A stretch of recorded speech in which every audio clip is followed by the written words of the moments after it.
polls show that most Pennsylvanians feel that we should be taxing the drillers in the Marcellus Shale. I have a bill that addresses my colleagues' concerns on this area because it starts out low and then goes up to a moderate rate that matches our competing states. We don't want to drive the industry from the state, but we do want them to pay their fair share.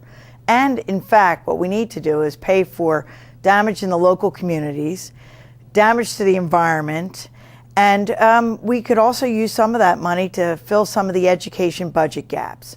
So I have a Marcellus Shale tax bill that would do those things. In the rural regions of Pennsylvania, where the Marcellus Shale drilling is really going great guns and is providing a lot of excitement and jobs, nonetheless, the industry does have an impact on the local communities. Trucks carrying millions of gallons of water that can be used in the hydrofracking process impact not only the water supply, but also the roads.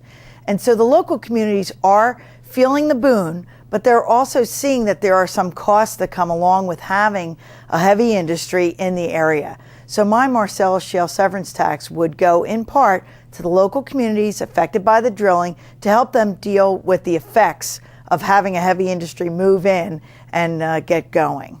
It is actually true that these businesses are providing both jobs and purchases. They're buying things up in that region of the state that has had a poor economy really for about a generation.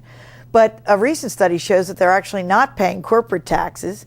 And in addition to that, every other state that has the Marcellus Shale or this type of an industry has a severance tax. Every other state. Pennsylvania is remiss in not making the industry pay its fair share.